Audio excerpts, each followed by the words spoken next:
Mute कर, mute everyone. Difficulty system करना है ना। कैसे आ रही है? Good evening everyone. Good evening Neelima ji. चलो स्टार्ट करते हैं। तो हमने वहां से ब्रोंकाइटिस पढ़ा था कल सैटरडे को। तो नहीं नहीं, ब्रोंकाइट अस्थमा तक पढ़ा था, ठीक है ना। अब मेरे को तो है,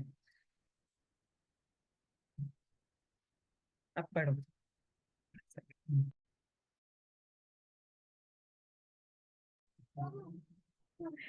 तो एस्थमा हमने पढ़ा था कि एस्थमा कहाँ की बीमारी है। Upper respiratory. क्या होता है उसमें? मेन अस्थमा में क्या होता है, हमारे ब्रोंकाई जो होते हैं उसमें इन्फ्लेमेशन होती है, ठीक है।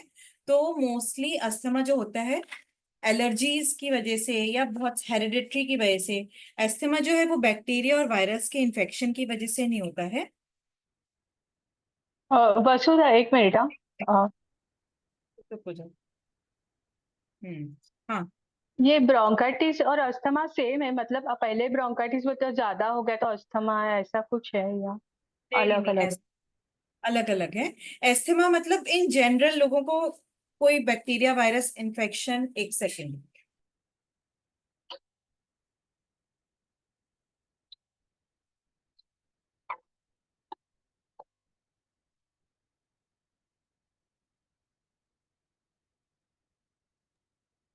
तो अस्थमा जो है वो उसमें भी ब्रोंकाई का इन्फ्लेमेशन होता है, स्वेलिंग होती है जिसकी हाँ, वजह से सांस आती है।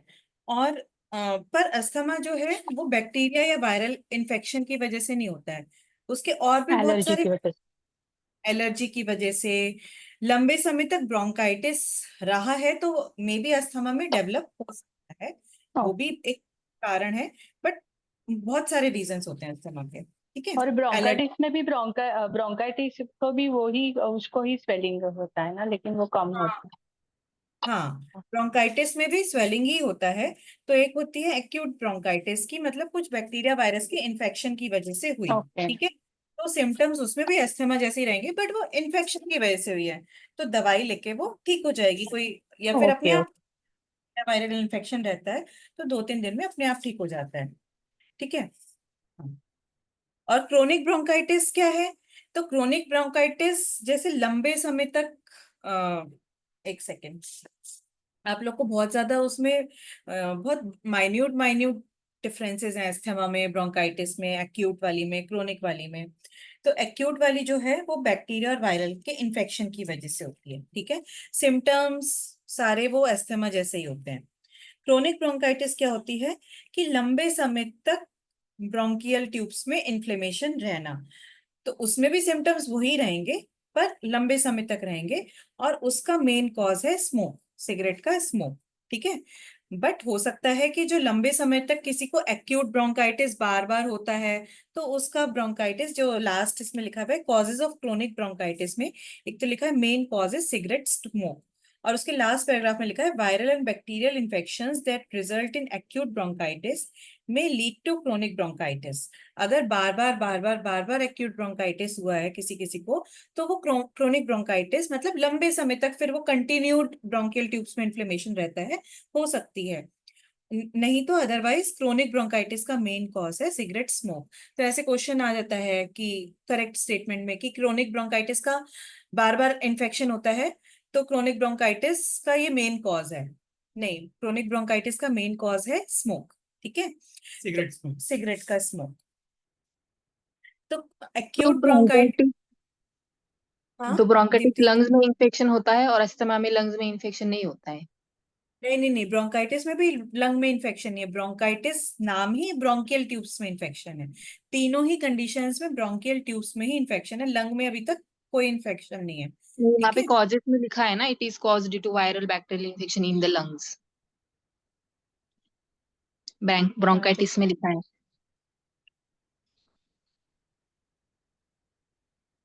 Page number 23 first line. Page number 20 में भी नहीं है। अच्छा सही।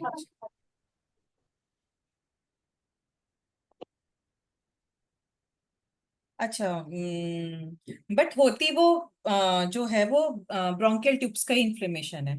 तो ये मे बी मुझे लग रहा है कुछ मिसप्रिंट हो गया है, कुछ गलत हो गया है। Okay. तो इट इज द, देखो एक्यूट ब्रोंकाइटिस में सबसे ऊपर लिखा है it is the inflammation of bronchial tubes which are the primary air ways to the lungs. तो it is cause due to viral और बैक्टीरियल इन्फेक्शंस। तो इन द लंग्स में आप उसको एक बार कट कर दो या फिर क्वेश्चन मार्क कर दो, किसी तो टीचर से पूछना पड़ेगा। बट इन्फेक्शन तो ब्रोंकियल ट्यूब्स में ही है, ठीक है। तो ओके। मेरे हिसाब से कुछ गलत लिखा हुआ है। Bronchial tubes are outside lung. Bronchial tubes lung के बाहर होती हैं। तो बैक्टीरियल वायरल इन्फेक्शन जहां पे इन्फेक्शन हुआ है वहीं पे तो होगा ना। तो ये I think in the lungs ये गलत लिखा हुआ है, या कुछ वो और कुछ कहना चाह रहे हैं। बट ब्रोंकाइटिस मतलब ब्रोंकियल ट्यूब्स में इन्फेक्शन, ठीक है। तो एक्यूट ब्रोंकाइटिस में बैक्टीरियल वायरस की वजह से होता है। एक्यूट ब्रोंकाइटिस लंबे समय तक चल रही है या फिर सिगरेट स्मोक की वजह से किसी को ब्रोंकियल ट्यूब्स में इन्फेक्शन है, तो वो क्रोनिक ब्रोंकाइटिस में कन्वर्ट हो जाती है। और एस्थमा में भी ब्रोंकाइटिस होता है, मतलब ब्रोंकियल ट्यूब्स में इन्फ्लेमेशन होती है। But asthma mostly hereditary allergic reactions की वजह से होता है, ना कि बैक्टीरियल वायरस इन्फेक्शंस की वजह से। अच्छा, अभिषेक पूछ रहे हैं एक्यूट और क्रोनिक के बीच में क्या डिफरेंस है। तो एक्यूट मतलब हुआ, तुरंत हुआ और ठीक हो गया। क्रोनिक मतलब लंबे समय तक चलने वाली बीमारी, ठीक है। तो सिम्टम्स और सब कुछ, सिम्टम्स सब में ऑलमोस्ट सेम होंगे, आपको ऐसे सिम्टम्स रटने नहीं है। सिम्टम्स सब में यही होंगे कि सांस नहीं आएगी, कफिंग जैसी होगी, और क्या विजिंग साउंड होगी, ऐसे मुश्किल होगी। ये रिस्पिरेटरी सिस्टम की डिसीज है ना? रिस्पिरेटरी सिस्टम की डिसीज है ना ये? हाँ हाँ, ठीक है। जो लास्ट में रंजीत जी नहीं थी। अच्छा अच्छा। तो अब जैसे एक्यूट ब्रोंकाइटिस है वो बैक्टीरिया वायरस इन्फेक्शन की वजह से हुई है, ठीक है। तो उसमें जैसे उसके प्रिवेंशन और ट्रीटमेंट, उसका ट्रीटमेंट अलग होगा, एस्थमा का ट्रीटमेंट अलग होगा। एस्थमा का तो कोई ट्रीटमेंट है नहीं, बस हम उसका अटैक की सीवियरिटी को कम कर सकते हैं या फिर मैनेज कर सकते हैं। तो उसमें क्या है, नेबुलाइजेशन करो, मतलब स्टीम लो, स्टीम इनहेलेशन करो, अपने साथ इनहेलर्स रखो, वो ही कर सकते हैं। ब्रोंकाइटिस एक्यूट वाला हुआ है तो उसमें क्या है, मेडिकेशंस, एंटीबायोटिक्स ले सकते हैं। ब्रोंकोडायलेटर्स मतलब ब्रोंकियल ट्यूब को थोड़ा सा डायलेट करना, मतलब उसकी थोड़ा सा फैला देना, तो वो एस्थमा वाले भी कर सकते हैं, ठीक है ना। तो बहुत ज्यादा इसमें पढ़ने की जरूरत नहीं है, एस्थमा को ज्यादा अच्छे से पढ़िए। तो प्रिवेंशन ट्रीटमेंट, क्रोनिक ब्रोंकाइटिस का प्रिवेंशन मेनली ये है कि स्मोक से बचो, सिगरेट के स्मोक से। या खुद तो स्मोक मत करो, सेकेंड हैंड स्मोक से भी हो जाती है। तो सेकेंड हैंड स्मोक, किसी के घर में कोई स्मोक करता है, किसी के विसिनिटी में स्मोकिंग का दुकान है, मतलब सिगरेट का, तो उसको अगर है वो प्रोन, तो उसको हो सकती है। अच्छा, निमोनिया की अच्छा, जो कोई कोई लंग का इन्फेक्शन भी ब्रोंकियल ट्यूब्स में आ सकता है। एक्चुअली जो न्यूमोनिया होता है, अभी हम निमोनिया पे जाएंगे, वो लंग का इन्फेक्शन होता है, ठीक है। तो लंग का इन्फेक्शन भी बढ़ के ब्रोंकाइटिस, ब्रोंकियल ट्यूब्स में जा सकता है। तो इसके प्रिवेंशन में मेनली यही है कि क्रोनिक ब्रोंकाइटिस के प्रिवेंशन में स्मोक से बचे, या फिर जो फ्लू की या न्यूमोनिया की वैक्सीन होती है वो भी इन्फेक्शन होने से बचा सकती है ब्रोंकियल ट्यूब्स फ्रॉम। बहुत ज्यादा इस पे डिटेल में बहुत ज्यादा माइन्यूट माइन्यूट रटने का जरूरत नहीं है। मेन चीजें बस याद रखिए, सिम्टम सबके सेम होंगे।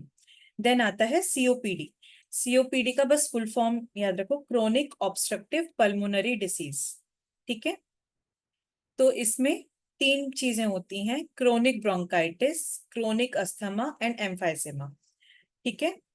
तो मेन ये है chronic obstructive pulmonary disease, pulmonary मतलब लंग, ठीक है, लंग से रिलेटेड। क्रोनिक ऑब्स्ट्रक्टिव, ऑब्स्ट्रक्टिव मतलब जहां पे रुकावट है, ठीक है। तो कंटिन्यूअस ब्रोंकाइटिस है, कंटिन्यूअस एस्थमा है, तो वहां पे कंटिन्यूअस मतलब एस्थमा और ब्रोंकाइटिस लंबे समय तक रहते हैं, तो वो सीओपीडी में कन्वर्ट हो जाते हैं। क्रोनिक ऑब्स्ट्रक्टिव पल्मोनरी डिसीज मतलब वो सीओपीडी वाले पेशेंट्स को तो मतलब एस्थमा का अटैक पड़ता है, कभी कभी पड़ता है। ब्रोंकाइटिस एक्यूट होती है, क्रोनिक में भी कभी कभी पड़ता है, पर सीओपीडी अगर किसी को हो गया तो फिर उसको बहुत तकलीफ होती है कि फिर उसको मतलब कंटिन्यूअस लंग में सांस जा ही नहीं रही है, कंटिन्यूअस वो एयरवे जो है, पैसेज जो है वो ब्लॉक्ड है। तो अंतर बस उसमें यह है कि उसमें कंटिन्यूअस है, हमेशा ही ऑलमोस्ट उनको हर दिन प्रॉब्लम रहेगा। तो इसमें लिखा है it is a condition in which there is a chronic obstruction of the flow of air through the airways and out of the lungs and it is permanent. ये परमानेंट डिसीज है, ठीक है। तो इसके रिस्क फैक्टर्स जो जो bronchitis और asthma के रिस्क फैक्टर्स थे वो सीओपीडी के रिस्क फैक्टर्स हैं कि हेरिडिटरी की वजह से हो सकती है, स्मोक की वजह से हो सकती है, पॉल्यूशन की वजह से हो सकती है, अस्थमा का सही से इलाज नहीं चल रहा है। तो इसके सिम्टम्स क्या हैं? जो एस्थमा और ब्रोंकाइटिस के सिम्टम्स हैं वही इसके सिम्टम्स हैं, पर इसमें ज्यादा सीवियर हैं और ज्यादा लंबे समय तक कंटिन्यूअस रहते हैं कि shortness of breath, chronic cough, हमेशा खांसते रहेंगे, क्रोनिक म्यूकस, हमेशा बलगम बनता रहेगा, ठीक है। तो मेन ये है। बस इसके क्या आगे जो पॉइंट्स लिखे हैं वॉल्स वाले, जो पॉइंट्स लिखे ना, Airways and air sacs lose their elastic quality, ये सब याद रखने का जरूरत नहीं है, ठीक है। मेन याद रखना है COPD chronic obstructive pulmonary disease मतलब कंटिन्यूअस ऑब्स्ट्रक्शन है सांस लेने में। तो वो अगर किसी को लंबे समय तक एस्थमा, लंबे समय तक ब्रोंकाइटिस है, एम्फाइसीमा टर्म अगर नहीं याद हो रही है तो उसको छोड़ दीजिए, अभी हमने पढ़ा भी नहीं एम्फाइसीमा क्या होता है, ठीक है। तो कंटिन्यूअस उन लोगों को सांस लेने में प्रॉब्लम होती है, कंटिन्यूअस कफ रहता है, कंटिन्यूअस म्यूकस यानी कंटिन्यूअस बलगम रहता है, ठीक है। प्रिवेंशन एंड ट्रीटमेंट क्या है? अगेन स्मोक की वजह से होती है तो स्मोकिंग अवॉइड करो। जो घर में प्यूरिफायर रखो, फिर air purifier, bronchodilators, dilators मतलब जो हमारी सांस की नली है उसको थोड़ा सा डायलेट करना, मतलब उसको थोड़ा सा फैला देना।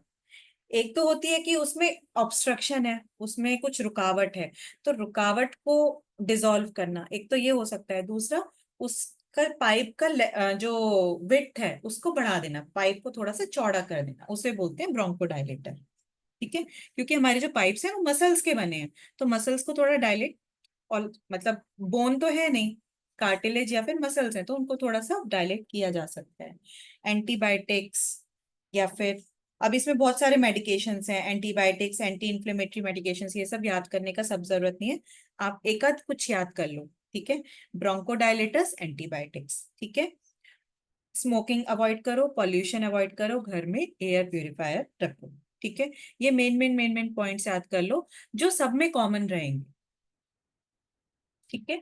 तो अभी तक हम थे अपर रेस्पिरेटरी ट्रैक की डिसीज पे, जहां पे अभी तक लंग में इन्फेक्शन नहीं था। कहाँ पे था? साइनस में, फेरिंग्स में, ब्रोंकाई ट्यूब्स में, और है ना, मेन तो यही था, साइनसाइटिस, टॉन्सिलाइटिस, फेरेंजाइटिस, लैरिंजाइटिस, जहां जहाँ के इन्फेक्शन है वहां वहां का नाम है। देन हमने पढ़ा था कॉमन कोल्ड, राइनाइटिस और इन्फ्लुएंजा। कॉमन कोल्ड मतलब नॉर्मल सर्दी खांसी जुकाम जो 2-3 दिन में अपने आप ठीक हो जाता है।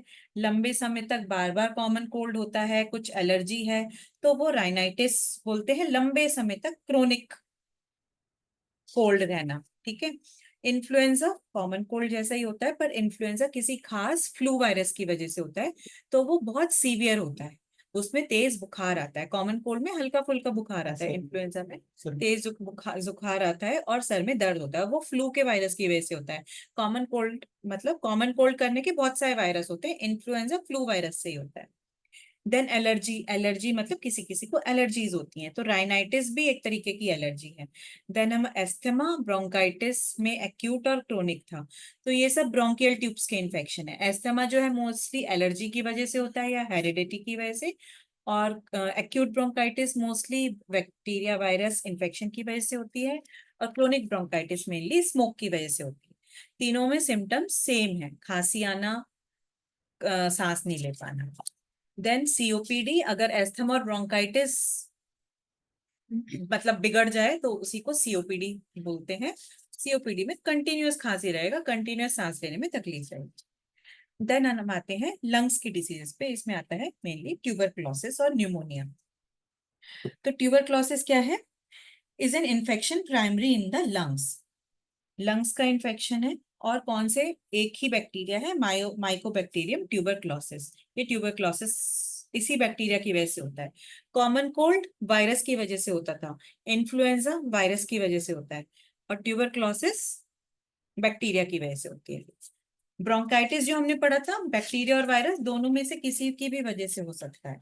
मेरे जैसे लोगों के लिए बैक्टीरिया वायरस में डिफरेंस बता दो। अच्छा अभिषेक, पूरे बैक्टीरिया और वायरस में क्या डिफरेंस है? वायरस बहुत ही छोटे होते हैं और बैक्टीरिया थोड़े से बड़े होते हैं। बैक्टीरिया थोड़े से एडवांस जीव हैं। वायरस के पास अपना खुद का कुछ भी नहीं होता। मतलब अपना जैसे हम कहते हैं ना हमारी बॉडी डीएनए की बनी है, तो वायरस के पास इतनी भी शक्ति, वायरस अपने आप में डेड है। ठीक है, वो जब इंसान के शरीर में आते हैं तभी वो जिंदा रहते हैं, और बैक्टीरिया हवा में है तो भी वो जिंदा है। तो वायरस और बैक्टीरिया में ये अंतर है। तो वायरस, पर वो वायरस डेड है ऑलमोस्ट वायरस हमारे शरीर में। हाँ जी, वायरस पैरासाइट है। एक तरीके से आप समझ सकते हो ना, पैरासाइट बोल सकते हैं। मतलब वो ह्यूमन बॉडी के बिना डेड है। मतलब वो बाहर रहते हैं बट वो कुछ काम नहीं करते बाहर। तो वायरस बैक्टीरिया से छोटे होते हैं और थोड़े से लो वाले, मतलब कहते हैं ना लोअर क्लास जीव है, ऐसे कह सकते हो ने। बट वो बीमारियां बड़ी बड़ी करते हैं, बैक्टीरिया से भी बड़ी बड़ी। अब कोरोना वायरस है ना, तो वायरल इन्फेक्शन, बैक्टीरियल डिस इन्फेक्शन है तो एंटीबायोटिक दे सकते हैं। वायरस डिसीज के लिए कोई एंटीबायोटिक नहीं होता है। एक ये भी बहुत महत्वपूर्ण डिफरेंस है।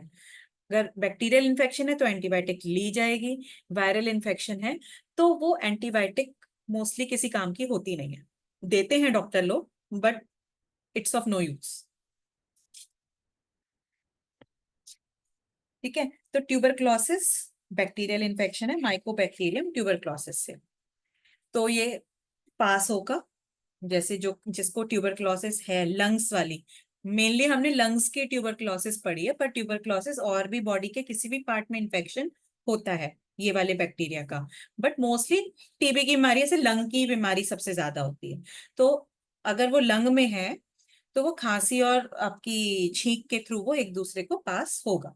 ठीक है, तो इन्फेक्शियस डिसीज है। तो कॉजेस तो लिखा ही है कि इस बैक्टीरिया की वजह से होता है। तो अगर हम किसी टीबी के मरीज के पास हैं, वो खांसेगा, उसको छींक आएगी, तो वो दूसरे को भी इन्फेक्शन हो सकता है। पर टीबी की वैक्सीन तो ऑलमोस्ट पूरे इंडिया में सभी ने लगाई हुई होती है। तो टीबी की वैक्सीन तो हम सभी वैक्सीनेटेड हैं।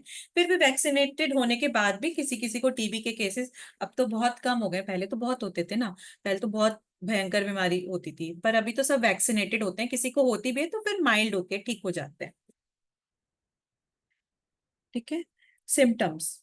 तो टीबी का सिम्टम्स देखो, खांसता है वो तो दूरदर्शन पे सबने ऐड होगा ना, लंबे समय तक खांस रहा, खांसी आ रही है तो टीबी का टेस्ट कराओ। तो पिक्चरों में भी देखा होगा रे उसको टीबी की बीमारी है ना, पहले की पुरानी पिक्चरों में। तो टीबी मतलब कंटिन्यूअस खांसी खांसी खांसी हो रही है, कभी कभी किसी को ब्लड भी आ सकता है, और फीवर आएगा, बहुत थकान होगी, शरीर बिल्कुल टूटा हुआ होगा, है ना। तो ये मेन दो तीन सिम्टम्स।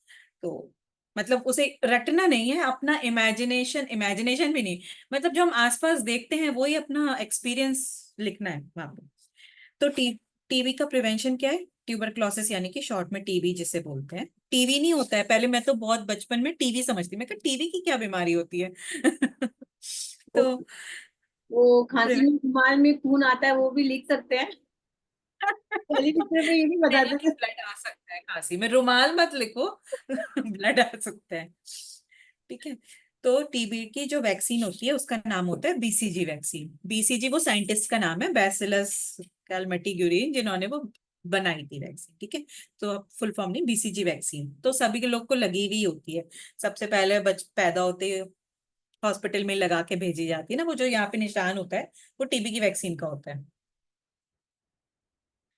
अच्छा, टीबी की वैक्सीन से प्रिवेंशन कि थूकना, मतलब बहुत सारी कंट्रीज में सड़क पे बाहर थूकना अलाउड होता ही नहीं है, तो थूकना कम करना चाहिए। क्योंकि अभी तो सब लोग वैक्सीनेटेड होते हैं, किसी को टीबी होता है तो इतना माइल्ड होता है कि अभी इतना वो नहीं कि अरे टीबी का मरीज है उससे दूर रहो दूर रहो, अभी लोग नॉर्मल बताते भी नहीं है, घूमते हैं नॉर्मल। तो थोड़ा थूकना अलाउड नहीं होना चाहिए।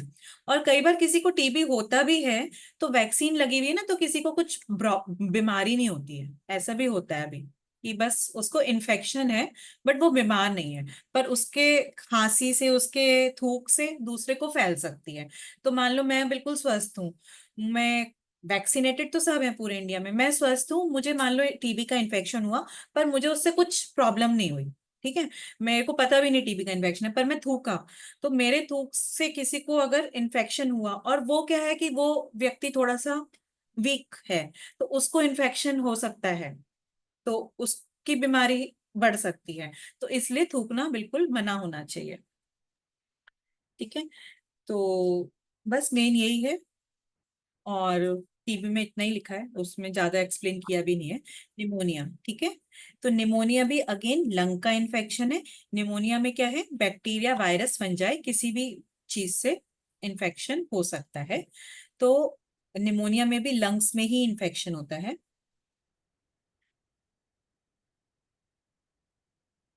इसके कॉजेज देखिए, तो कॉजेज मतलब नॉर्मली कोई भी कहते हैं ना कि अगर कॉमन कोल्ड का जो हमारा इन्फ्लुएंजा है, कॉमन कोल्ड है, उसका आपने टाइम रहते इलाज नहीं किया, कई बार होता है ना कि बच्चों को लेके जाते हैं जरा सी खांसी है तो डॉक्टर चेक करके देखते हैं कि चेस्ट क्लियर नहीं है, क्लियर है या नहीं है।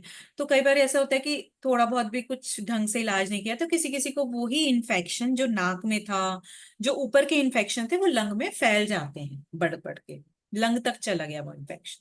तो निमोनिया मोस्टली ऐसे होता है कि हमें इन्फेक्शन स्टार्ट हुआ था अपर रेस्पिरेटरी ट्रैक्ट में, लंग तक नहीं पहुंचा था, बट हमने कोई केयर नहीं करी या कुछ नहीं किया तो वो लंग तक पहुंच जाता है, तो फिर वो बढ़ के निमोनिया हो जाता है। तो निमोनिया के इन्होंने रिस्क फैक्टर्स लिखे हैं, किस किस को चांसेस हैं निमोनिया के। तो अगर इसमें जैसे नहीं लिखा है बट रिस्क फैक्टर्स, छोटे बच्चों को और बड़े बुजुर्गों को निमोनिया होने के चांसेस ज्यादा रहते हैं। एक तो छोटे बच्चे इन्फेंट्स, देन 60 साल से ऊपर के लोगों को। तो निमोनिया की वैक्सीन छोटे बच्चों को भी लगाई जाती है, और फिर बोलते हैं 60 साल के ऊपर के लोग हैं उनको भी निमोनिया की वैक्सीन आजकल कंपलसरी बोलते हैं कि लगवाओ। इसमें और बहुत सारे रिस्क फैक्टर्स हैं, मत याद रखो वो सब बहुत। नेचुरोपैथी में इसका ट्रीटमेंट खाली स्टीमिंग है, स्टीम देना, भाप देना।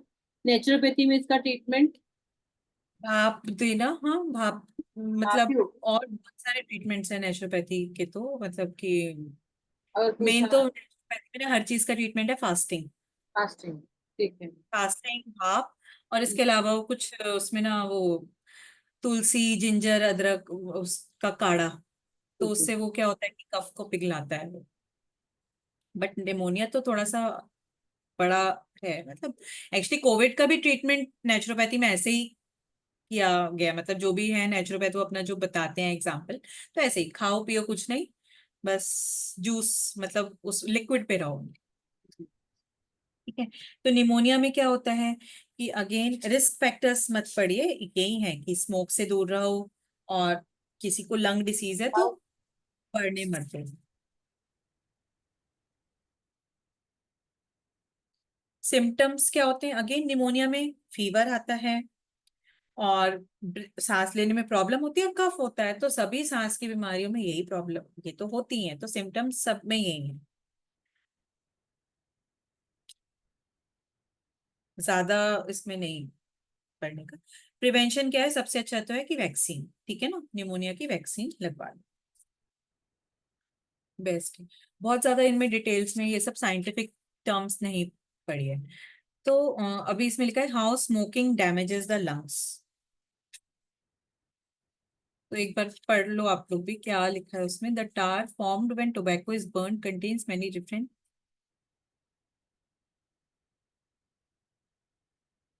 ये भी कोई नहीं पूछता how smoking damages the lungs, just अपनी नॉलेज के लिए कि एक तो हमें पता है कि स्मोक जो है, जब हम स्मोक करते हैं तो उसमें बहुत सारे केमिकल्स होते हैं, तो केमिकल्स क्या हैं, जो हमारी ब्रोंकिया ट्यूब्स की लाइनिंग है उसको, हमारे सेल्स को नष्ट कर देते हैं, कार्सोजेनिक होते हैं वो केमिकल्स, तो हमारे सेल्स को, जो लंग्स के सेल्स हैं, ब्रोंकियल ट्यूब्स के सेल्स हैं, उनको मार देते हैं, तो या उनको, उनका जो स्ट्रक्चर है वो खराब कर देते हैं। ऐसे कोई नहीं पूछता ज्यादा, सबको अब पता है कि smoking is bad for lungs. Then है एक स्लीप एपनिया। ठीक है, तो स्लीप एपनिया मतलब सोते समय किसी किसी को सोते समय सांस नहीं आती। लेट बैठे हुए हैं तो ठीक है, लेट जाते हैं तो सांस लेने की दिक्कत आती है, या फिर जो लोग खर्राटे लेते हैं मतलब लेट गए तो सांस लेने की दिक्कत है। तो इसका मतलब क्या है, रिडक्शन और pause of breathing during sleep, मतलब सोते टाइम सांस लेने में दिक्कत होना। आप इसको ऐसे नहीं लिखना चाहो, हिंदी में लिख सकते हो, स्लीप एपनिया सोते समय सांस लेने में दिक्कत होना, दैट्स इट। ठीक है, तो मोस्टली एडल्ट्स में होती है, चिल्ड्रंस में तो नहीं देखी जाती है मोस्टली। तो उस वजह से उनकी स्लीप भी डिस्टर्ब्ड होती है। जिनको सांस लेने में दिक्कत नहीं आएगी तो बार बार नींद भी खुलेगी ना। तो इसके क्या दो टाइप्स के दिए हुए हैं, central sleep apnoea, obstructive sleep apnoea. ठीक है, तो सेंट्रल स्लीप एपनिया मतलब ब्रेन से रेगुलेटेड होता है, कि सोते समय जो हमारा जो सांस लेना है वो इनवॉलेंट्री है, हम नहीं कंट्रोल कर रहे हैं, हम सोते समय में भी सांस लेते हैं, हमारा ब्रेन इनहेलेशन एक्सहेलेशन कंटिन्यू रखता है। सेंट्रल स्लीप एपनिया में क्या होता है, हमारा ब्रेन सोते समय इनएक्टिव हो जाता है, वो सिग्नल ही नहीं देता है सांस लेने की मसल्स को स्लीप में, तो उसे बोलते हैं central sleep apnoea. Obstructive sleep apnoea मतलब कि कोई लोग जो मोटे होते हैं कुछ होते हैं, तो उनका जो है कि सोते समय जो पोजीशन होता है हमारा, उस पोजीशन में जो है थोड़ा सा मतलब रुकावट हो जाती है सांस लेने में। तो मतलब एयरवे जो हमारी सांस की नली है, सोते टाइम उसमें लेट हॉरिजॉन्टल पोजीशन में लेटने में रुकावट होती है, तो उन लोगों को कहते हैं थोड़ा सर ऊपर रख के सो, तो वो इन जनरल वो वैसे ही ठीक हो जाता मेरे को है स्लीप एपनिया। है। अच्छा अच्छा, तो आपका आप ही अपना एक्सपीरियंस बता दो, मैं पढ़ने का जरूरत ही नहीं फिर। नहीं नहीं, कोई नहीं, मेरे को अभी 2 महीने पहले 3 महीने पहले डायग्नोज हुआ है। हाँ और हाँ। मैं तो बाईपैप मशीन लगा के सोती हूँ। उससे मेरा वो डॉक्टर ने बताया कि पीछे की गले की ना जो ये टंग क्या है, ये मसल ना लूज हो गई है, तो सोते हम्म। क्या होता है कि वो आगे आ जाती हैं ब्रीदिंग के वो हम्म रास्ते, तो वो रुक हम्म। जाती है, तो जोर से ऐसे नींद खुल जाती है, क्योंकि नेचुरली अच्छा ब्रेन सिग्नल देता है कि यहाँ हाँ।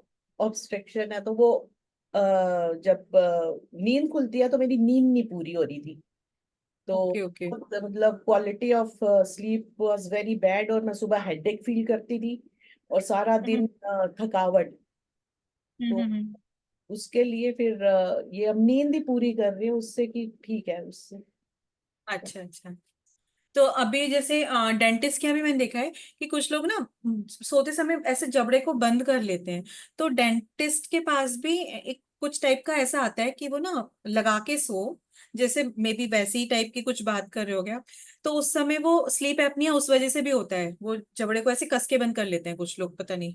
तो आपको क्या दिया हुआ है, डेंटल कुछ वैसा दिया हुआ है दांत में लगाने मेरा का ऊपर मास्क है, दिखाऊं? मास्क है? दिखाओ। दिखाई है। तो डेंटिस्ट के पास ऐसे वो होते हैं कि वो दांत में लगा के सोने होते हैं, कि रात को आप दांत को भींचो मत, वो इससे रीजन स्लीप। हो सकता है कुछ और होगा, के भी हाँ रीजन वो अलग होगा, मतलब अलग अलग हो सकते हैं। तो ये ऐसा है, दिखाई दे रहा ओके। है? ऐसा हाँ है, हाँ। इसको मैं ऐसा लगाती हूँ रात को, हम्म। ऐसे इसको कर लेती हूँ टाइट, और ओके। इसके आगे वो ट्यूब लग जाती है, और रात को फिर उससे ना हवा आती है, मतलब वो हवा से खुला रहता है मेरा, वो प्रेशर रहता है एयर का, अच्छा अच्छा। ऐसा।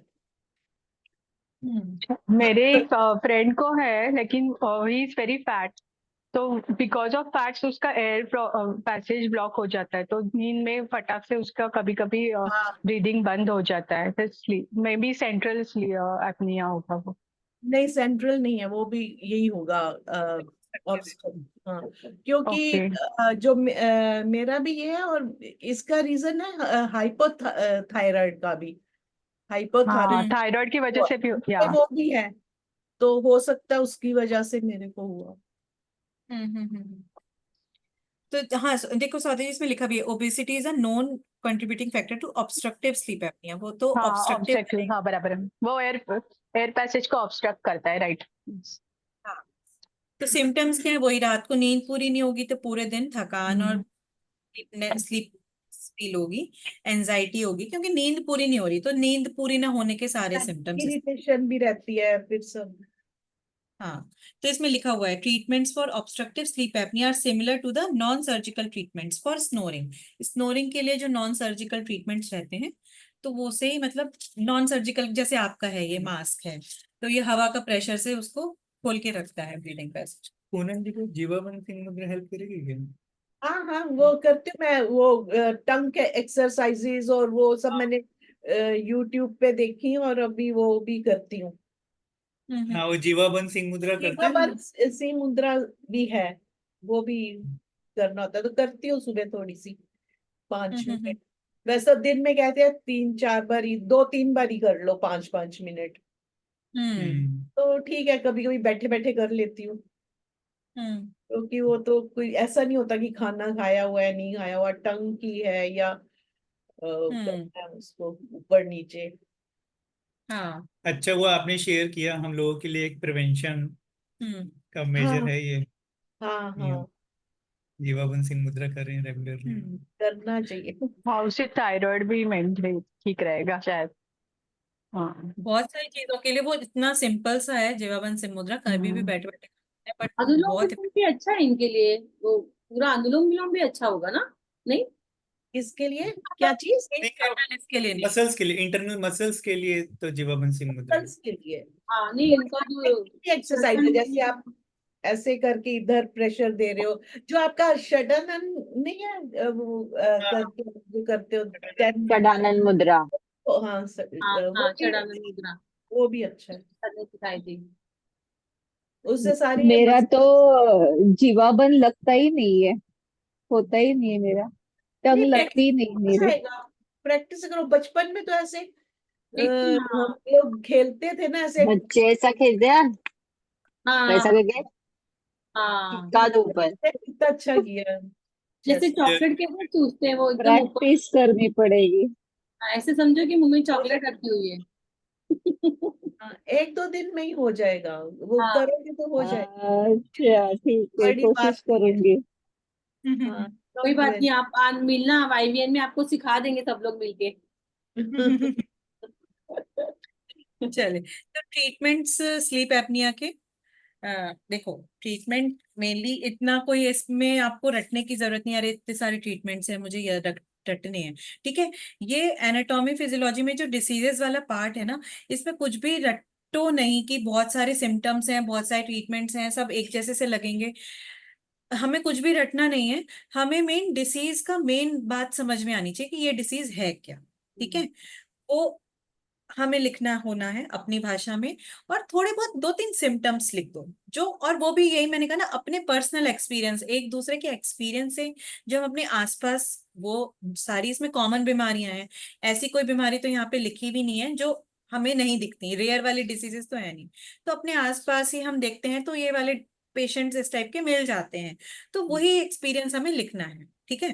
वो बुक से अलग भी हो सकता है, तो ज्यादा रटना नहीं है। अब जैसे इसमें ट्रीटमेंट्स हैं तो मत रटो, जो एक आध कुछ समझ में आ जाए, कि भाई कि खाना खाते खाते मत बोलो, सोते टाइम, अगर सेंट्रल स्लीप एपनिया होगा किसी को, तो सोते टाइम बिल्कुल शांति में सो, कि दिमाग बिल्कुल रिलैक्स हो, है ना। लाइटिंग नहीं होनी चाहिए बेडरूम में, नॉइज नहीं होनी चाहिए, कि एटलीस्ट अगर स्लीप एपनिया है तो जितनी नींद आ रही है एटलीस्ट उतनी नींद तो अच्छे से पूरी हो, तो ये सब उसके ट्रीटमेंट्स है, ठीक है। और नॉन सर्जिकल ट्रीटमेंट्स तो जितने याद हो जाएं, जितने समझ आ जाएं उतने लिख। देन आया लंग कैंसर, ठीक है।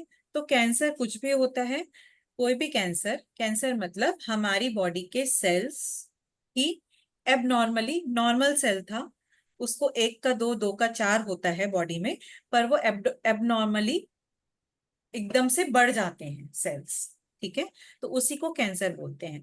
तो वो जिस प्लेस में होता है उस प्लेस को, उस प्लेस का कैंसर बोल देते हैं। मतलब अच्छी सेल सी। हाँ, मतलब क्या होता है कि हमारे हर एक सेल के अंदर डीएनए होता है, ठीक है। तो वो हमारा डीएनए हर एक पूरी बॉडी में हर एक सेल में वही सेम डीएनए होता है, पर वो किसी किसी सेल में वो डीएनए खराब हो जाता है। होता है कि उसका जो है दिमाग खराब हो गया, उसकी सर्किट खराब हो गया उस सेल का, तो वो सेल्स का सर्किट खराब हो गया, तो वो उसका कंट्रोल चला गया, वो एक का दो, दो के चार होने के बजाय वो एक का आठ, ऐसे ऐसे। और वो भी खराब डीएनए वाला सेल है, तो खराब सर्किट वाले सेल एकदम से मल्टीप्लाई होने लगते हैं लाखों की संख्या में। तो वो जैसे जैसे कैंसर, मान लो किसी को यहाँ पे फोड़ा आ गया, तो यहाँ पे कुछ सर्किट खराब हो गया किसी एक सेल का, और वो बड़े अमाउंट में ग्रो होने लगा, तो वो बढ़ जाता है, लंप बन जाता है। तो कहीं पे भी बॉडी में कैंसर होता है तो वो उस जगह पे लंप बन जाता है। ट्यूमर भी कैंसर ही होता है, मतलब ट्यूमर में भी लंप ही बन जाता है। ठीक है, तो lung cancer is the uncontrolled growth of abnormal cells. ठीक है, तो समझ में आ गया, कोई सेल्स हैं जो खराब हो गए और वो एबनॉर्मली ग्रो कर रहे हैं, उसको बोलते हैं कैंसर। तो जो लंग्स में होगा वो चीज तो लंग कैंसर। ठीक है, अच्छा कोई भी कैंसर है तो डेवलप होने में सालों साल लगते हैं। ठीक है, ऐसा नहीं कि एक दिन में डेवलप होता है। तो ऑब्वियसली अब एबनॉर्मल सेल्स लंग में डेवलप हो रहे हैं। ठीक है, तो लंग में एक आपको, आपके लंग्स तो खाली हैं, ऑलमोस्ट स्पॉन्जी और इलास्टिक ऑर्गन है, उसमें एबनॉर्मली कुछ सेल्स सेल्स के लिए तो जगह बहुत कम है ना, मोस्टली तो हवा के लिए जगह है लंग्स में, हवा ही भरी हुई है मोस्टली, तो हवा भरती है कम होती है, हवा भर फूलते हैं पिचकते हैं। अब उसमें कुछ एक लंप ऑफ सेल्स ग्रो होगा, तो अगेन हवा, बैलून में हवा भरने के लिए जगह कम हो जाएगी, और बाहर की हवा निकलने के लिए भी जगह कम हो जाएगी, तो अगेन ब्रीदिंग का प्रॉब्लम होगा लंग कैंसर में। ठीक है ना, तो बस इतना ही समझिए, सांस लेने में दिक्कत तो आएगी ही। तो मोस्टली लंग कैंसर किसकी वजह से होता है? स्मोकिंग सबसे मेन कारण। कुछ एस्बेस्टॉस, पहले केमिकल बहुत यूज होता था पाइप्स वगैरह में, जो सीमेंट में यूज होता था एस्बेस्टॉस, अभी वो बैन कर दी गया है। तो सीमेंट वाला, जहाँ पे लोग सीमेंट की फैक्ट्री में काम करते थे, जो बहुत रेती वेती का काम करते थे ना, उन लोगों को बहुत ज्यादा होते थे लंग कैंसर। तो अभी दैट इज काफी उसका बैन कर दिया है। या रेडिएशन, कोई कोई जैसे रेडिएशंस होती हैं जो हार्मफुल रेडिएशन, जो हमने उसमें पढ़ी थी, हेल्थ पैरामीटर्स वाले चैप्टर में पढ़ी थी ना, रेडिएशंस, एक्सरे की रेडिएशन जो हार्मफुल होती हैं, तो यूवी रेडिएशंस, तो उसकी वजह से होते हैं। Then common symptoms of lung cancer, तो अगेन सांस की बीमारी है तो कफिंग होगी, ब्लड आ सकता है, चेस्ट में पेन हो सकता है, क्योंकि लंग्स में पेन है तो लंग्स चेस्ट में है तो चेस्ट में पेन होगा, शॉर्टनेस ऑफ ब्रेथ। तो ये तीन चार साउंड वही सिम्टम्स हैं जो अस्थमा वगैरह में है, क्योंकि यहाँ पे लंग में जगह नहीं है, फेफड़ों में हवा भरने के लिए जगह कम पड़ गई है, तो सांस लेने की दिक्कत आएगी, कफिंग होगा, म्यूकस बनेगा, एंड ये ब्लड आ सकता है। रिस्क फैक्टर्स, अगेन स्मोकिंग सबसे बड़ा रिस्क फैक्टर है, और सेकेंड हैंड स्मोक भी। ठीक है, then asbestos is the second risk factor, और रेडिएशन। देन ट्यूबरक्लोसिस, ट्यूबरक्लोसिस भी लंबे समय तक है, ट्रीटमेंट नहीं सही से हो रहा, तो वो लंग कैंसर में कन्वर्ट हो सकती है। प्रिवेंशन क्या है? प्रिवेंशन मतलब बचाव। ठीक है, ट्रीटमेंट मतलब इलाज। तो प्रिवेंशन क्या है? स्मोकिंग से बचो, रेडिएशन जहाँ पे है वहां से बचो, और ट्रीटमेंट क्या है? कोई भी कैंसर का ट्रीटमेंट क्या होता है? कीमोथेरेपी और रेडिएशन थेरेपी या फिर सर्जरी, ये तीन इलाज, हर एक कैंसर के लिए तीन ही इलाज होते हैं, सर्जरी, रेडिएशन या फिर कीमो। ठीक है, तो ये हमारे डिसीजेस हो गए। तो इतना ही पढ़े क्या? तो ये हमारा था medical aspect of respiratory system. इसमें क्वेश्चंस कौन से मतलब आ सकते, वो एक बार बता देना। देखो मेडिकल एस्पेक्ट में एक तो क्वेश्चंस एनाटॉमी पे तो आते ही हैं। ठीक है, जो हमने लंग पूरा रेस्पिरेटरी पैसेज का स्ट्रक्चर और फंक्शन पढ़ा, ठीक है, वो एक अलग पार्ट हो गया। डिसीजेस में से मोस्टली क्वेश्चंस एस्थमा पे नोट आता है। ठीक है, तो एस्थमा पे बहुत क्वेश्चंस आ जाते हैं। तो या फिर डिसीजेस, तीन चार डिसीजेस बताओ, उनके बारे में थोड़ा थोड़ा बता दो। तो तीन चार कोई भी जो डिसीज आपको याद है उसके बारे में दो तीन लाइनें लिख दो, बहुत ज्यादा लंबा, इसमें तो बहुत बहुत लंबा लिखा हुआ है, तो पेपर में हमें लिखना भी नहीं होता। सबके कॉमन सिम्टम्स हैं, तो कोई सिम्टम्स सी भी सब, डिसीज है वही लिख देंगे। हाँ, मेन और ये ट्रू फॉल्स में या फिर करेक्ट स्टेटमेंट फाइंड आउट करने में बहुत सारे 4-5 स्टेटमेंट होते हैं ना, तो उसमें से तो कहीं से भी स्टेटमेंट आ सकता है। तो वो भी रटने जैसे वाले स्टेटमेंट नहीं, समझने वाले, जो मैंने कहा ना कि इन्फ्लुएंजा, एस्थमा और ब्रोंकाइटिस में क्या डिफरेंस है। तो दोनों ही ब्रोंकियल ट्यूब्स के वो हैं, बट एस्थमा क्या है, एलर्जी की वजह से होता है, और bronchitis mostly bacteria virus infection की वजह से होती है। तो उस पे ऐसा क्वेश्चन आ सकता है। ये मतलब क्वेश्चन नहीं, जैसे करेक्ट स्टेटमेंट फाइंड आउट करने में ये आ जाता है कि asthma is the infection of lungs, तो ये तो कंटिन्यू गलत ही है ना। तो एस्थमा लंग का इन्फेक्शन है ही नहीं, तो एस्थमा में लंग में इन्फ्लेमेशन हो जाती है, अगेन रॉन्ग। तो ऐसे समझने वाले ही क्वेश्चन आते हैं, रटने वाले नहीं आते। तो शॉर्ट नोट में आपको थोड़ा सा एस्थमा वगैरह पे लिखना होता है, या फिर 3-4 बोलते हैं 4 डिसीजेस बताओ लंग रेस्पिरेटरी सिस्टम की। या फिर ऐसे आ सकता है कि tuberculosis, asthma is a disease of, या ऐसे आ जाता है कि tuberculosis is a disease of upper respiratory tract, तो दैट इज फॉल्स। ट्यूबरक्लोसिस और निमोनिया और लंग कैंसर ये हमने कहाँ पढ़ी, लंग्स की डिसीज, लंग्स में है। उसके पहले की जो सारी थी ब्रोंकाइटिस, एस्थमा, राइनाइटिस, वो क्या है, अपर रेस्पिरेटरी ट्रैक्ट, लंग से ऊपर तक का जो पार्ट है वहां की डिसीज थी। तो ऐसा ट्रू फॉल्स में या फिर आ जाता है, तो आपको करेक्ट करना हो सकता है कि नहीं, ट्यूबरक्लोसिस इज अ हाँ। Disease of not upper respiratory tract.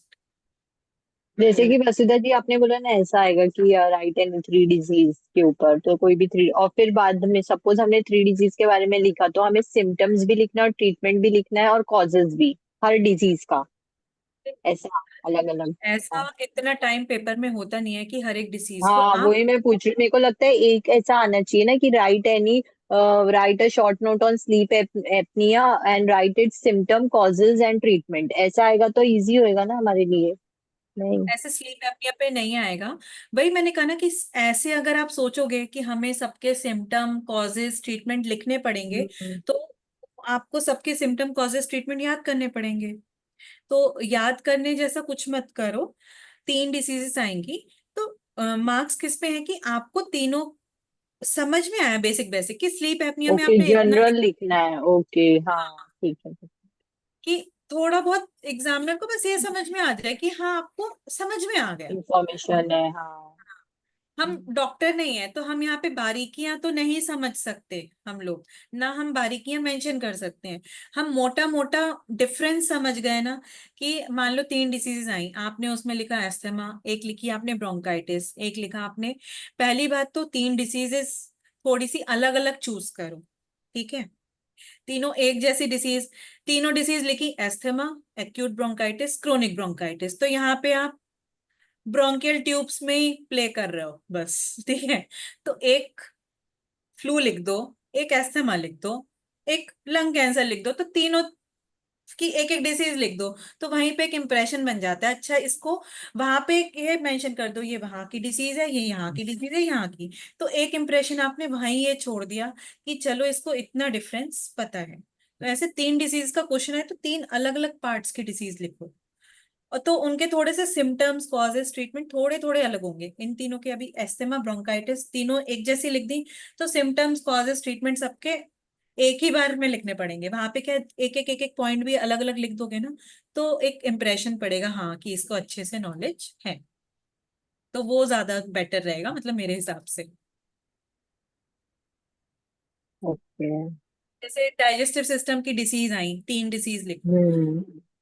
लिख दो, एक पेट की लिख दो, एक इंटेस्टाइन की लिख दो, माउथ की डिसीज में लिख दो ये माउथ की डिसीज है और उसका क्यों होती है, पेट की में पेट की मीन्स लिख लो। हमें क्वेश्चन ऐसा आएगा कि right any three disease of digestive या रेस्पिरेटरी या जो भी है ऐसा, उसके अंदर ऐसे से ही आएगा। हाँ। नहीं, अंदर से मेन मेन डिसीज क्या आते हैं, जैसे कि एस्थमा, ट्यूबरक्लोसिस, ये 2 कॉमन डिसीज है। आप अपने आसपास एस्थमा और ट्यूबरक्लोसिस ही ज्यादा देखते हैं ना। अभी लंग कैंसर ऐसा तो है ना कि रास्ते चलते ऐसे लंग कैंसर देखते हैं। तो जो मेन चीजें हैं अभी डाइजेस्टिव सिस्टम में, वो जो मेन मेन चीजें हैं कि भाई कॉन्स्टिपेशन है या फिर पेप्टिक अल्सर है, तो वो जो कॉमन चीजें हैं उस पे क्वेश्चन ज्यादा आते हैं। स्लीप एपनिया पे इतना नहीं आता, क्योंकि उसके बारे में कितना लिखेंगे, स्लीप एपनिया के बारे में ज्यादा नहीं लिख सकते।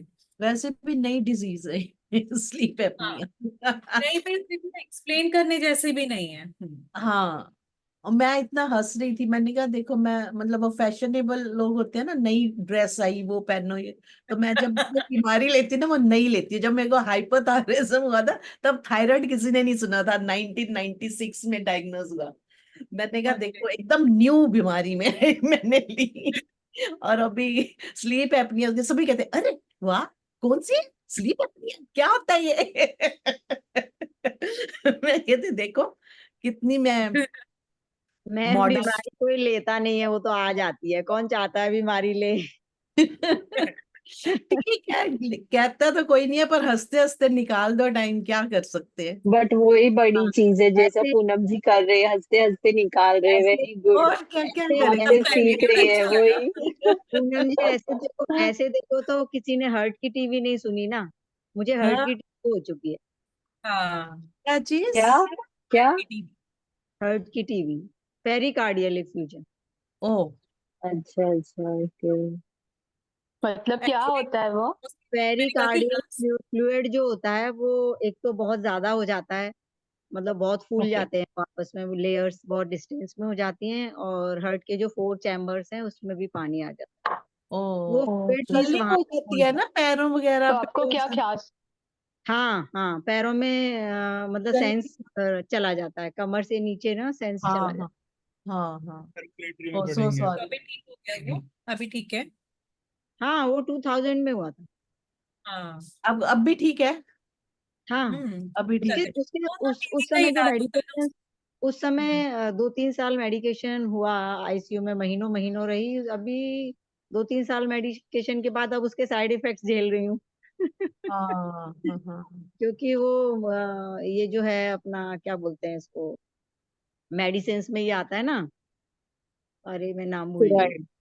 हाँ, स्टेरॉइड्स, टोटल स्टेरॉइड्स दी गई थी, मतलब इतनी हाँ हाँ। स्टेरॉइड्स थी कि मतलब ऐसी हो गई थी जैसे एकदम पतली थी, बीमार हुई तब, और जब दवाइयां दी तो ऐसी हो गई जैसे इससे ज्यादा हेल्दी नहीं है। फूल जाता है बॉडी। स्टेरॉइड, हो हाँ, जाता फूल है। जाता है बहुत। तो वही जैसे अभी हमने बात की थी कि टीबी खाली लंग्स का नहीं होता, तो वो सुधा जी का एक एग्जांपल अभी अभी देख ली कि टीबी कहीं पे भी हो सकता है। तो उससे वो पहले एक्चुअल में टीवी का ये जो है बैक्टीरिया तो सबके अंदर होता है, लेकिन आपकी इम्यूनिटी, आपका डीएनए और आपके जो भी खाने पीने की जो भी शक्ति है वो कितनी है बॉडी में, तभी हाँ ये मीन्स जैसे कहते हैं ना, जग जाता है।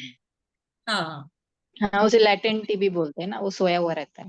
हाँ, वो सोया रहता है ना, वो लेटेंट टीबी होता है, यस। तो मोस्टली एक्चुअली 98% इंडियंस को वो है, टीबी हाँ। होता एक्चुअल है भी हाँ, लेटेंट। अभी भी ब्लड में वो आप देखोगे, अगर टेस्ट कराया जाए तो 98% लोगों के आता ही है पॉजिटिव, माइन्यूटली। हाँ, तो इसलिए कहते हैं कि थूकना कंप्लीटली बैन ही कर हाँ, देना चाहिए, क्योंकि हम तो बैन स्वस्थ करना हैं चाहिए, बड़ा हमारे। बड़ा फाइन होना चाहिए उस पे। बिनी से चाबी ले ना। चलिए, तो अभी क्या करें फिर, यहीं पे पॉज करें। तो यौगिक यौगिक एस्पेक्ट, हाँ, यौगिक एस्पेक्ट पे कैसे क्वेश्चन आएंगे वो भी बता दीजिए। ठीक है, देखो अभी यौगिक एस्पेक्ट में चैप्टर 2 जो है वो हर एक सिस्टम में सेम है, ठीक है। तो चैप्टर 2 आपको हर चारों बुक से अलग अलग नहीं पढ़ना है, इट इज कॉमन, ठीक है। और वो कॉन्सेप्ट ऑफ योगिक थेरेपी जो हमने इंपॉर्टेंट टॉपिक्स वाली बुक में जो पढ़ा था ना, वो ही है इनफैक्ट, आपकी जो हमने, आवाज बहुत कम आ रही है वसुधा जी। हाँ जो हमने, सबको हमारी। सबको कम आ रही है।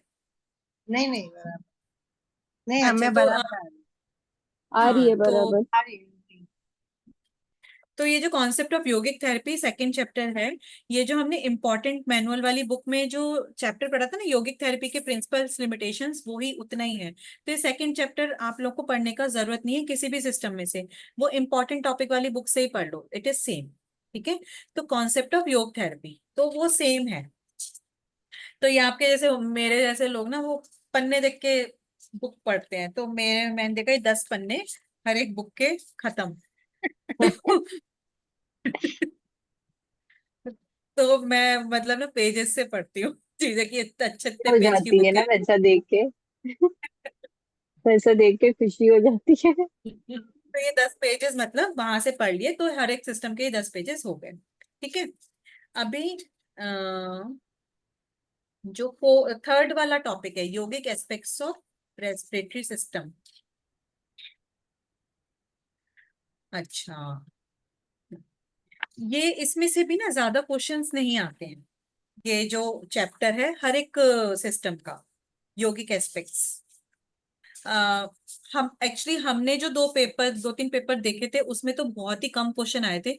हमारे वाले पेपर में फिर भी इसमें से एक आध क्वेश्चन आ गया था हमारे एग्जाम में। तो मोस्टली ज्यादा क्वेश्चन नहीं आते हैं इसमें। जैसे फॉर तो एग्जाम्पल, हाँ जी, कोई क्वेश्चन है? नहीं ऐसे मेनली तो ना हर एक उसका चक्र बताया हुआ है कि रेस्पिरेटरी सिस्टम की डिसीजेस के लिए कौन सा चक्र है, तो वो चक्र याद कर लो। मतलब कि वो तो वैसे भी पता होना चाहिए ना जब मेडिटेशन कराते हैं। तो रेस्पिरेटरी सिस्टम मोस्टली थ्रोट चक्र से, विशुद्धि चक्र से वो होता है। तो यहाँ का जो चक्र है वो हम, बीज मंत्र है हम है। तो बीज मंत्र और हर एक उसका चक्र याद रखना। तो किसी भी उसमें कि देखो रेस्पिरेटरी सिस्टम मतलब यहाँ तक का ही तो मेन है ना। तो थ्रोट चक्र यानी कि विशुद्धि चक्र, और यहाँ से ह की साउंड आती है तो यहाँ से हम। ठीक है। तो ऐसे हर एक का, जैसे सर्कुलेटरी सिस्टम है तो उसका चक्र है ये वाला अपना, यहाँ हार्ट चक्र। तो हार्ट चक्र कौन सा होता है अपना, हाँ अनाहत। ना, हाँ ना। हाँ। तो मणिपुर नहीं आएगा? हाँ जी, मणिपुर नहीं आएगा उसमें? मणिपुर मणिपुर तो तो स्टमक का होता है ना। मणिपुर स्टोमक का आ जाएगा। हार्ट वो वाला होता है। डाइजेस्टिव। हाँ, ओके अनाहत ओके। चक्र मंत्र है वो सर्कुलेटरी सिस्टम में, उसका यम यम, YUM। तो थ्रोट वाले का HUM। तो ऐसे याद रखने के लिए हा की साउंड थ्रोट से आती है तो हम। और वाई वाला मैंने वैसे याद रखा हुआ है कि आर्टरी, हार्ट में आर्टरी होती है, आर्टरी में लास्ट में वाई आता है तो यम। तो वैसे मैंने याद रखा हुआ है। या फिर हार्ट मतलब मर गए तो यम ले जाता है ना, तो मतलब हार्ट मर गया तो यम ले गया तो यम। ये ठीक है, वाला ऐसे याद अच्छा रखो। है। और के तो हम ले हाँ जाते तो हाँ। तो ऐसे ऊपर वाले तो वो सहस्त्रार जो थर्ड आई चक्र बोलते हैं, अपना आज्ञा चक्र जो अपना पिट्यूटरी ग्लैंड वाला होता है। देन डाइजेस्टिव सिस्टम में मोस्टली अपना ये जो मणिपुर चक्र है जिसे सोलर प्लेक्सस चक्र भी बोलते हैं, ये मेनली हमारे डाइजेस्टिव डिसऑर्डर्स की वजह से होता है। और एक्चुअली डाइजेस्टिव सिस्टम में वो चक्र पढ़ेंगे उसमें मूलाधार चक्र भी बहुत इंपॉर्टेंट होता है डाइजेस्टिव सिस्टम में। तो मूलाधार चक्र का वो होता है रम, रूट चक्र होता है ना, मूलाधार को रूट चक्र बोलते हैं। तो रूट से रम याद कर लो। रूट चक्र का बीज मंत्र है रम, नहीं वो RUM। लम है ना, ल है, ल है अरे ना। सॉरी, हाँ हाँ हाँ सॉरी, ला है लम। या फिर इसका बीज मंत्र भी पूछते हैं। नहीं नहीं, मतलब पूछ सकते हैं। एक्चुअली वो बीज मंत्र तो ना वैसे भी जैसे आप लोग बाद में जैसे कोई कोई लोग एज अ प्रैक्टिस करते हैं, टीचिंग करते हैं, तो कभी मेडिटेशन कराते हैं ना चक्रा बेसिस, तो वो फिर बीज मंत्र उस हिसाब से याद रहते हैं। हाँ सॉरी, मूलाधार का लम है, नॉट रम। सूर्य नमस्कार भी तो बीज मंत्र के साथ करते हैं। नहीं वो वाले बीज मंत्र अलग है, हाँ। तो हाँ मतलब मतलब वो एक्चुअली डाइजेस्टिव में ये दोनों आएंगे ना, मणिपुर और मूलाधार डाइजेस्टिव के लिए। हाँ वो उसमें पढ़ेंगे, वहां पे लिखा हुआ होगा। तो हम्म योगिक एस्पेक्ट्स में देखो, अगर थर्ड चैप्टर जो स्टार्टिंग देखें तो बहुत ज्यादा क्वेश्चन देखो, आप देखो इसमें ज्यादा, अगर किसी ने खोला हुआ है, सबने खोला हुआ है, खोला हुआ है। देखो हाँ खुल रहा इसमें है। कुछ ज्यादा शुरू में कुछ मत पढ़ो, टाइप्स ऑफ ब्रीदिंग देखो। तो वो इन जनरल हमें पता ही है, टाइप्स ऑफ ब्रीदिंग, 3 टाइप की ब्रीदिंग होती है।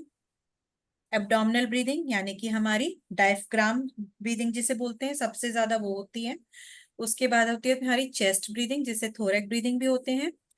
तो एब्डोमिनल ब्रीदिंग हमारी डायफ्राम से होती है, चेस्ट ब्रीदिंग हमारी इंटरकोस्टल मसल से होती है, ये हमने रेस्पिरेशन में पढ़ा। ये शैलो होती है, शैलो ब्रीदिंग मतलब हल्की ब्रीदिंग होती है। देन उसके बाद आती है क्लेविकुलर, ये अपनी क्लेविकल्स होते हैं ना, शोल्डर बोन्स को, ये कॉलर बोन को क्लेविकुल बोलते हैं। तो क्लेविकुलर ब्रीथिंग या नेक ब्रीदिंग भी बोलते हैं इसे, शोल्डर ब्रीदिंग भी बोलते हैं, ये सबसे कम इफेक्टिव होती है। तो ये तीन टाइप्स ऑफ ब्रीदिंग पता होना चाहिए। देन इसमें लिखा है फुल योगिक ब्रीदिंग। फुल योगिक ब्रीदिंग मतलब तीनों कंप्लीटली इन्वॉल्व हैं, तीनों ब्रीदिंग इन्वॉल्व हैं, तो फुल योगिक ब्रीदिंग।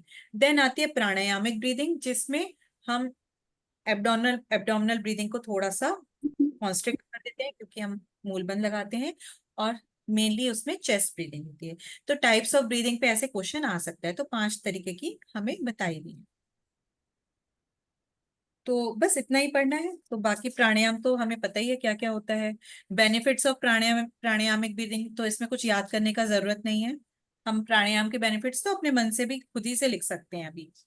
देन योगासन, योगिक अंडरस्टैंडिंग ऑफ रेस्पिरेटरी डिसऑर्डर्स, ये सब कुछ याद करने की जरूरत नहीं है।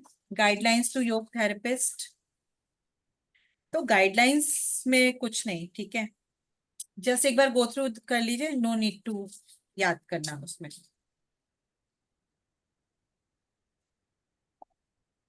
वो इन जनरल है, ऐसा नहीं कि रेस्पिरेटरी सिस्टम के लिए है, कि हाँ रेस्पिरेटरी सिस्टम की डिसीज में एक ये तरह के पोस्चर्स दिखाए हुए हैं, तो पोस्चर बहुत जरूरी होता है, ठीक है ना। जब किसी को वो रेस्पिरेशन का प्रॉब्लम होता है तो उसको क्या पोस्चर में रखना है। देन शुद्ध क्रियास करवाओ उन्हें, शुद्धि क्रियास बहुत अच्छी होती हैं। Then again what is asthma, cause of asthma बताए हुए हैं यहाँ पे, ये सब देखने की जरूरत नहीं है। हाउ टू मैनेज एस्थमा, ये सब देखने की जरूरत नहीं है। बस इसमें देखो क्यूरेटिव में रोल ऑफ शुद्धि क्रियाज इज वेरी इंपॉर्टेंट, ये बात ध्यान में रखो। तो हमें पता ही है शुद्धि क्रिया का रोल बहुत इंपॉर्टेंट है अस्थमा में, कोई भी रेस्पिरेटरी डिसऑर्डर में। तो ये वाला पार्ट थोड़ा सा पढ़ लेना, cleansing internal cavities and nasal passage, role of shuddhi kriya is very important in asthma, तो क्योंकि क्लींस करता है। तो मतलब हाउ टू मैनेज एस्थमा में इन्होंने 3-4 तरीके, एक तो योग का कहाँ कहाँ रोल है एस्थमा में, एक तो प्रिवेंट करने में, ठीक है, रेगुलर योग प्रैक्टिस करेंगे तो एस्थमा है तो उसके अटैक्स कम होंगे, और अगर होने के चांसेस हैं तो नहीं होगा, ठीक है, प्रिवेंट कर सकते हैं। हो गया है तो क्योर क्या है, ट्रीटमेंट क्या कर सकते हैं, शुद्धि क्रिया रेगुलर करवाते रहो, ठीक है। और रिहेबिलिएटिव, जहाँ पे वो मतलब होता रहता है बट उसको कंटिन्यूअस अटैक पड़ता है, तो उसको रिहेबिलिएशन मतलब उसके दिमाग को शांति चाहिए, तो वहां पे उसको योगासन वगैरह के अलावा उसे प्राण धारणा ये सब कराएं। ऑब्वियसली शुद्धि क्रिया तो करवाएंगे ही, उदर श्वसन, एब्डोमिनल ब्रीदिंग, मतलब ये बेसिक बेसिक चीजें हैं कि जिनको भी रेस्पिरेटरी डिसऑर्डर्स है उन्हें एब्डोमिनल ब्रीदिंग करवाना सिखाओ। शुद्धि क्रिया ये जल नीति है, और मेनली अग्निसार है, रबर नीति है, कपालभाति है, जो मेनली अपने नेसल पैसेज को क्लीन करती हैं, वो है प्राण धारणा। तो योग मतलब कहाँ कहाँ काम किस किस तरीके से कर सकता है रेस्पिरेटरी डिसऑर्डर्स में, तो ये वाला पोर्शन थोड़ा सा आप देख सकते हो, हाउ टू मैनेज एस्थमा में कैसे कैसे। तो वो इन जनरल एस्थमा से शुरू हुआ है, बट इन जनरल सारे ही रेस्पिरेटरी डिसऑर्डर्स को उन्होंने कवर किया है। तो क्वेश्चन आ जाए कि how to manage respiratory disorders with yoga, तो वहां पे ये पॉइंटर सारे लिख सकते हो, ये वहां पे मत सोचना हमें तो एस्थमा के लिए ही बताया था, हम सारे रेस्पिरेटरी डिसऑर्डर्स के लिए कैसे लिखें। तो इन जनरल ये सारे रेस्पिरेटरी डिसऑर्डर्स के लिए लागू होती है चीज। तो इसमें देखो मेन मेन पॉइंट वो हम सबको पता है, वही रटने नहीं है, कि प्राण धारणा करानी होती है, शुद्धि क्रिया करानी होती है, एब्डोमिनल ब्रीदिंग उदर श्वसन करेंगे तो अपने आप डिसीजेस कम होंगी। रेस्पिरेटरी मसल्स और डायग्राम की टोन इंप्रूव करने के लिए हमारे पास बहुत सारे आसन है ना, कि जैसे कि हम वो करते हैं परिवर्तित चक्रासन करते हैं, तो उसमें इंटरकॉस्टल मसल्स की स्ट्रेंथन होती हैं। हम ताड़ासन करते हैं, पर्वतासन करते हैं, तो वहां पे हमारी डायफ्राम की मसल स्ट्रेंथन होती हैं। तो मसल्स को स्ट्रेंथन करेंगे तो भी डिसऑर्डर्स कम होंगे। देन कॉन्स्टिपेशन की वजह से भी अटैक्स एग्रीवेट होते हैं, गैस बनती है, तो कॉन्स्टिपेशन से बचाने के लिए क्या क्या आसन है, पवन मुक्त आसन है। तो ऐसे रटने नहीं है ये, अब हम अपने बस समझ के अपने मन से वहां पे लिख देना है, जरूरी नहीं है यही पॉइंट्स लिखने हैं, आप अपने हिसाब से भी वहां पे लिख के आ सकते हो। नर्व्स को स्टिमुलेट करना है किसी को, जैसे अभी आपको सेंट्रल वो स्लीप एपनिया है, तो उसके लिए भी स्टिमुलेट नर्व्स, जिवाबन से मुद्रा। इमोशनल बैलेंस बहुत जरूरी है, रिलैक्सेशन तो अगेन बहुत जरूरी है, तो वो सभी कुछ आ जाता है। देन हाँ, इसमें 10 कमांडमेंट्स फॉर एस्थमा पेशेंट्स, इस पे क्वेश्चन आ जाता है, इस पे बहुत क्वेश्चन आता है कि तो 10 के 10 पूरे नहीं आते। Right commandments for asthma patient, commandment मतलब उनके लिए क्या क्या उनको फॉलो करना चाहिए, मतलब क्या पत्थर की लकीर की तरह उन्हें फॉलो करना चाहिए अपनी लाइफ में, उसे बोलते हैं कमांडमेंट्स। ठीक है, तो 10 कमांडमेंट्स फॉर एस्थमा पेशेंट्स इसके लिए आ जाता है। तो इसमें भी रटने जैसा नहीं है, एक बार हम पढ़ लेंगे कि नो ट्रिगर्स एंड अवॉइड। अब एस्थमा क्यों होता है? एलर्जीज की वजह से, तो मोस्टली सबको पता होता है हमें किसकी वजह से अटैक पड़ता है, तो उस चीज से दूर रहो थोड़ा सा, अगर दूर रह सकते हैं तो। ठीक है, थिंक पॉजिटिवली, तो यहाँ पे इन्होंने बहुत बड़ा बड़ा लिखा हुआ है, हमारे को तो क्लास में 2-2 पेज का थोड़ी ना लिखना होगा एग्जाम में। तो नो ट्रिगर्स, ट्रिगर्स से दूर रहो, और थिंक पॉजिटिवली, पहले तो पॉजिटिव सोचो। टेलर मेड एक्टिविटीज, अपना जॉगिंग, एक्सरसाइज, ये सब करो, एक्सरसाइज से आप बच सकते हो। स्मोकिंग और अल्कोहल से दूर रहो। इसके अंदर अंदर का ज्यादा नहीं पढ़ना है, बस मेन मेन पॉइंट्स ही याद रखने हैं। Develop abdominal breathing, in general जो भी रेस्पिरेटरी डिसऑर्डर्स हैं, एब्डोमिनल ब्रीदिंग अच्छी होगी तो सांस अच्छी रहेगी। Monitor a functional regularly, function मतलब अपनी चीजें, रोजमर्रा का जो लाइफस्टाइल है, कि तुरंत खा के मत सो जाओ, खाने के बाद थोड़ा गैप दो, नहीं तो खाना ऐसा होता है ना कि सांस ऊपर चढ़ता है तो सांस नहीं आती है। डाइट पे ध्यान दो, ज्यादा तीखा ऑयली फूड मत खाओ। उषा पान, सुबह सुबह 1 गिलास गर्म पानी पीजिए। मुझे लगा उषा जी को पान खिलाओ। देन अंडरस्टैंडिंग एंड फ्रेंडलीनेस, कि दूसरे लोगों को भी एक अंडरस्टैंडिंग होनी चाहिए अस्थमा पेशेंट्स के प्रति, और योग को अपनी जिंदगी का हिस्सा बनाओ। तो ये 10 कमांडमेंट्स अभी हमने पढ़े, तो इसमें कुछ ऐसा ये तो है ना कि टफ थे, अरे कैसे याद होंगे, अभी एकदम सुनने में लगता है अरे 10 कमांडमेंट्स याद करने हैं, बस ये 10 इजी हैं, इसमें से 10 के 10 लिखने भी नहीं है, 5-6 याद आ गए, लिख देना, और सब समझने जैसे ही हैं इन जनरल। ठीक है ना। पंचकोश कॉन्सेप्ट ऑफ योग, ये हम बार बार हर जगह पढ़ेंगे, यहाँ पे कुछ भी नहीं पढ़ना है, बस आपको बीज मंत्र और उसका कौन सा चक्र है उस सिस्टम का वो याद रखना है। ठीक है, बस। पंचकोश बाद में पढ़ेंगे, पंचकोश वाला तो वो पूरा चैप्टर ही पढ़ेंगे ना, कि पंचकोश क्या होता है वो अगले साल, मतलब अगले अगले- अगले सेमेस्टर में। नहीं, हमारा तो हो गया था इसी सेमेस्टर में, आप लोग का नहीं होगा तो अगले सेमेस्टर।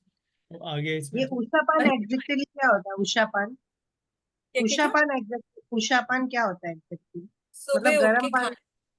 सुबह उठ के खाली पेट 1 गिलास गुनगुना पानी पीना, उसको बोल, 1 गिलास नहीं मतलब गुनगुना पानी पीना, उसे बोलते हैं उषा पान। एक या 2 उष्ण गिलास। गर्माहट ना, तो गर्म पानी का पान करना, पीना उसे। ये तो बढ़िया 4 पेज ऐसे निपटा दिए तुमने। हाँ, तो बस इसमें कुछ भी नहीं है यौगिक एस्पेक्ट्स में, मतलब यौगिक एस्पेक्ट्स वाला सेकंड चैप्टर मैंने बोला वो आप पढ़ चुके ऑलरेडी। थर्ड चैप्टर में बहुत कुछ है नहीं। यौगिक एस्पेक्ट वाला जो पेपर है ना, that is actually very easy, क्योंकि वो हम ऑलरेडी, वो प्रैक्टिकल है, वो तो हम ऑलरेडी प्रैक्टिस में कर ही रहे हैं। जो सारी प्रैक्टिसेस हैं अभी हम पढ़ेंगे कि योगिक प्रैक्टिसेस फॉर रेस्पिरेटरी डिसऑर्डर्स, जो चौथा चैप्टर है, तो उसमें तो सारी प्रैक्टिसेस हैं, सारे आसन ही हैं, तो वो आसन तो हम करते ही हैं। तो किसी आ गया कि आसन लिखो, प्रैक्टिसेस लिखो आप इसके लिए, तो आप प्रैक्टिसेस लिख सकते हो, उनके कॉन्ट्राइंडिकेशन बेनिफिट्स भी लिख सकते हो उन प्रैक्टिसेस के, क्योंकि वो तो हम कर ही रहे हैं ना, तो हमें पता ही है कि अभी उनके क्या कॉन्ट्राइंडिकेशन है, तो वो रटने जैसा उसमें कुछ है ही नहीं। ये पढ़ा नहीं, ये रहना। हाँ, चलिए फिर अभी मिलते हैं हम लोग कल। ठीक है। हाँ ठीक है, एक बात मैं वेट कर रही थी कि एंड में बोलती हूँ। वो आप कह रहे थे ना कि कोई कह रहा था कि प्राणायाम से ये स्लीप एपनिया के लिए ओम ओमकार का जो चैंट करो ना, तो उससे वाइब्रेशन से अच्छा होता है ये। हाँ। उसमें लिखा भी है ओमकार ध्यान साधना में स्लीप एपनिया के लिए। अभी ओमकार आपने साधना करने से। और वो थायराइड के लिए भी अच्छा है ना, हाँ ओमकार चैंटिंग। बिल्कुल। और वसुधा जी, ये सेकंड चैप्टर आपने बोला योगिक थेरेपी का, कंसेप्ट ऑफ योगिक थेरेपी, वो येलो मैनुअल में जो सेकंड चैप्टर है वही सेम है, ऐसे बोला ना आपने? वही सेम है। चारों बुक में, चारों पांचों बुक सब में में, वही है सब सेम है। में है वही चैप्टर 2। और चैप्टर हम्म। 3 मतलब सब सिस्टम के ऊपर ऐसा है, जैसा भी आपने हम लोग को इसका बताया, तो वैसा हर सिस्टम से रिलेटेड है। ओके। हाँ, तो चैप्टर 3 हर सिस्टम का, जैसे अभी कितना 10 मिनट में हो गया ये चैप्टर 3 कवर, हाँ सिस्टम का बहुत जल्दी कवर हो जाएगा। आपने वसुधा अभी सब बताया तो ऐसे लग रहा है कि पूरी बुक हो गई। ये भी हो जाएगा, ये भी हो जाएगा। अच्छा, अभी का मेडिकल एस्पेक्ट दूसरे सिस्टम का पढ़े या रेस्पिरेटरी सिस्टम के यौगिक एस्पेक्ट को पूरा करें, क्योंकि इसमें जो 4th चैप्टर है यौगिक एस्पेक्ट, उसमें सिर्फ प्रैक्टिसेस ही हैं। उसमें भी यौगिक प्रैक्टिसेस वाला जो है ना, यौगिक प्रैक्टिसेस फॉर रेस्पिरेटरी डिसऑर्डर, इसमें भी आप देखोगे शुरू के 4-5 जो पेजेस हैं वो हाँ, योग का प्राण धारणा ये सब है, वेदात्मक चिकित्सा। आधारासन क्या होते हैं, प्राणायाम क्या होता है, बंद कौन कौन से होते हैं, तो ये तो सबको पता है। ते ठीक ना है। वरती तांदळाचा डबा, यस यस। नक्की एक और वाटी उसके तांदूळ बाद धुवून ठेवा फक्त आणि पाणी थोडंसं घाला, खूप नका घालू. वो सारी प्रैक्टिसेस हैं। तो प्रैक्टिसेस में तो बस क्वेश्चन देखने हैं, उसमें कुछ भी रटने जैसा नहीं है। कौन कौन सी प्रैक्टिसेस हैं उस सिस्टम के लिए, और कौन कौन सी प्रैक्टिसेस कहाँ कहाँ पे किस किस डिसीज में। अब लिख लंग कैंसर में थोड़ी ना कोई प्रैक्टिस काम आएगी। कैंसर के पेशेंट को हम क्या करवाएंगे, प्राण धारणा ये सब करवाएंगे, माइंड रिलैक्स करना है उसको। उसको क्योर तो हम नहीं कर सकते, शुद्धि क्रिया करा सकते, पर उसको ब्लॉकेज है ही नहीं ना नेसल पैसेज में, उसको तो कुछ और ही प्रॉब्लम है। तो ये तो हम एज एन अपने हिसाब से, मतलब टेलर मेड होता है ना वो तो सब। हमें तो यहाँ पे सारी प्रैक्टिसेस लिख दी हैं रेस्पिरेटरी सिस्टम के लिए आपको क्या क्या करवानी है। तो उस पे तो आप क्वेश्चन देख के अपने आप समझ में आ जाएगा। एक आपका इंटीग्रेटिव थेरेपी वाला जो पेपर है, जो उसमें benefits and contraindications of all systems वो लिखा हुआ है। तो उसमें क्या है कि सारी प्रैक्टिसेस के किसी के भी बेनिफिट्स कॉन्ट्राइंडिकेशन पूछ सकते हैं, तो वो तो हम बता ही सकते हैं। उसमें हमें रटने की, समझने की, याद करने की जरूरत ही नहीं है। या फिर टेक्निक लिखो किसी प्रैक्टिस का, टेक्निक भी हम लिख सकते हैं, वो प्रैक्टिस कैसे करनी है या वो प्रैक्टिस क्या है। तो मतलब इसको पढ़े या क्या करें इसको, या छोड़ दें मेडिकल एस्पेक्ट ही पढ़े। छोड़ दे, बिकॉज कर ये सब लेंगे हम हम लोग लोग, सावन सर ये ने बिना बताया है ना, प्रैक्टिस हाँ ही पढ़ चलने लेंगे वाला हम है। लोग ये। प्रैक्टिकल हाँ। करेंगे तो हो जाएगा। हाँ, है ना। हम्म। तो वो तो एक इन जनरल जैसे रेस्पिरेटरी सिस्टम की प्रैक्टिसेस वो हो रहा है, तो वहां पे टेक्निक्स हैं, वो टेक्निक कैसे करते हैं, और बेनिफिट्स कॉन्ट्राइंडिकेशंस वो तो कर ही लेंगे, है वसुधा, ना। हमें है ना अभी ये आत्म तत्व पढ़ाया था सर ने, हम्म। तो वो हम थेरेपी में कैसे यूज करते हैं आत्म तत्व को? उसको थेरेपी में यही है कि जितना ज्यादा आप कनेक्ट करोगे, अपने अंदर जाओगे, तो उसको यही प्राण धारणा करो, प्राणायाम करो, ओमकार चैंटिंग करो, तो ध्यान, जित है ना, ध्यान ध्यान में कर कर सकते हैं ना, जैसे माइंड से रिलेटेड है ना। ओके, आत्म तत्व इज फेथ मेंट, रखना है इंटरनल जो रहता भी है है। सब, हाँ इंटरनल अपने को थेरेपी। हाँ। में ये कि अपना ये पॉजिटिव चेतन। थिंकिंग। जैसे उसमें है ना, जैसे इष्ट चिंतन है, सुख और दुख वाले, वो जो पर बेसिक, दुख सम। हाँ, मतलब कि गोइंग इंटरनलाइज करना अपने आप को, हम्म। उसमें जाए मेरे ख्याल से तो। हम्म। ठीक है, तो कल हम किसी दूसरे सिस्टम की मेडिकल एस्पेक्ट पढ़ते हैं, स्टार्ट करते हैं ओके। डाइजेस्टिव। ठीक है, डाइजेस्टिव उसमें भी सिस्टम, 3 दिन लगेंगे। उसमें भी 3 दिन लग जाएंगे, हाँ। ठीक है, क्वेश्चन पेपर ठीक कब है। से? देखते हैं एक एक करके करेंगे। अभी तो वो वायु तत्व भी हो गया आप लोग का, आकाश तत्व भी हो गया, वो भी वायु तत्व तो एक आकाश दिन में। तत्व हमारा बहुत अच्छा हुआ, आकाश तत्व इतना अच्छे से किया ना पूरा, बहुत अच्छा हुआ। हम्म, अरे वाह। तो फिर वो मेरे को जरूरत नहीं पड़ेगी। नहीं नहीं, तो भी नहीं नहीं, करेंगे। ले लो ले लो। नहीं मतलब मैं तो अच्छे वो से सबसे मैम ने पूरा अच्छे लास्ट के से लिए रखेंगे, है अच्छे ना, से लास्ट। समझा। एक काम करते हैं, डाइजेस्टिव सिस्टम कर लेते हैं, क्योंकि दिवाली आ रही है ना, मिठाई उठाई ज्यादा हाँ, खाने। 3-4 दिन में से ही जाएंगे। सही बोला अभिषेक ने। अभिषेक जी को दिवाली ने मत देना अभी खाने के लिए। चलो कल मिलते हैं फिर। ठीक है, चलिए, चलो बाय। ओके चलो bye thank you, bye bye. Bye.